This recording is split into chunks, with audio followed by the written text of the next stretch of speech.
An excerpt from Women Who Run with the Wolves, Myths and Stories of the Wild Woman Archetype by Clarissa, Pinkola, Estés, Ph.D. Introduction, signing over the bones. Wildlife and the wild woman are both endangered species. Over time, we have seen the feminine instinctive nature looted, driven back, and overbuilt. For long periods, it has been mismanaged like the wildlife in the wildlands. For several thousand years, as soon as and as often as we turn our backs, it is relegated to the poorest land in the psyche. The spiritual lands of wild women have, throughout history, been plundered or burnt, dens bulldozed, and natural cycles forced into unnatural rhythms to please others. It's not by accident that the pristine wilderness of our planet disappears as the understanding of our own inner wild natures fades. It is not so difficult to comprehend why old forests and old women are viewed as not very important resources. It is not such a mystery. It is not so coincidental that wolves and coyotes, bears and wildish women have similar reputations. They all share related instinctual archetypes, and as such, both are erroneously reputed to be ingracious, wholly innately dangerous, and ravenous.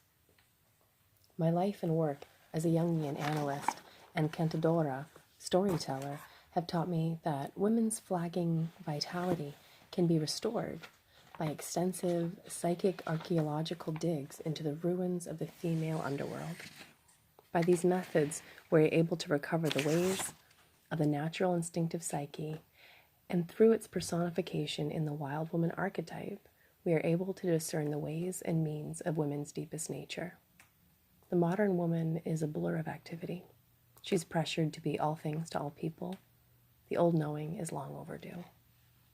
The title of this book, Women Who Run with the Wolves, Myths and Stories of the Wild Woman Archetype, came from my study of wildlife biology, wolves in particular.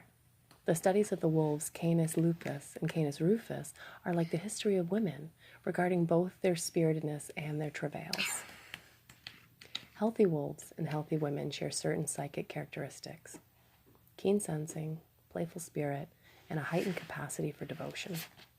Wolves and women are relational by nature, inquiring, possessed of great endurance and strength.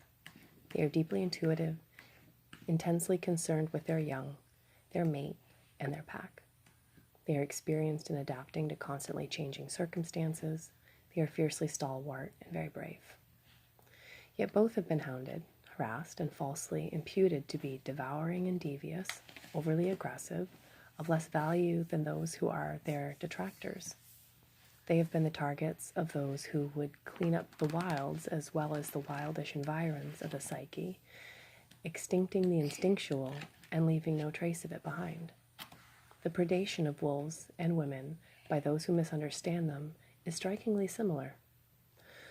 So that is where the concept of the wild woman archetype first crystallized for me in the study of wolves.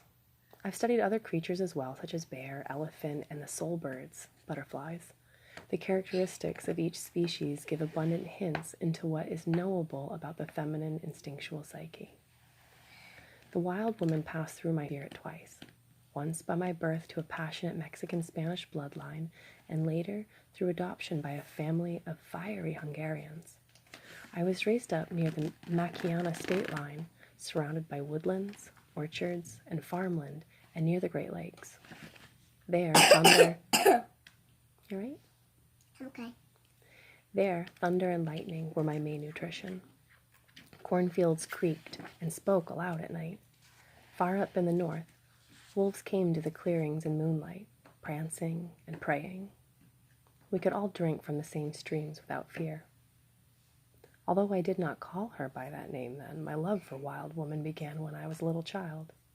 I was an aesthete rather than an athlete, and my only wish was to be an ecstatic wanderer.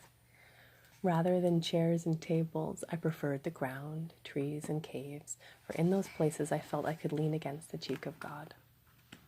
The river always called to be visited after dark. The fields needed to be walked in so they could make their rustle talk. Fires needed to be built in the forest at night, and stories needed to be told outside the hearing of grown-ups. I was lucky to be brought up in nature. There, lightning strikes taught me about the sudden death and evanescence of life. Mice litters showed me that death was softened by new life. When I unearthed Indian beads, trilobites from the loam, I understood that humans have been here a long, long time. I learned about the sacred art of self-decoration with monarch butterflies perched atop my head, lightning bugs as my night jewelry, and emerald green frogs as bracelets. A wolf mother killed one of her mortally injured pups. What?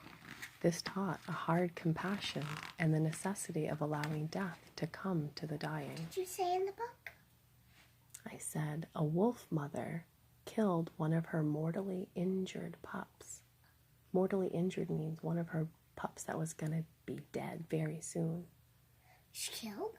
It was in a lot of pain, and she killed it so it would be in pain a shorter time.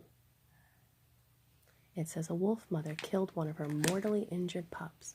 This taught a hard compassion, and it says, and the necessity of allowing death to come to the dying.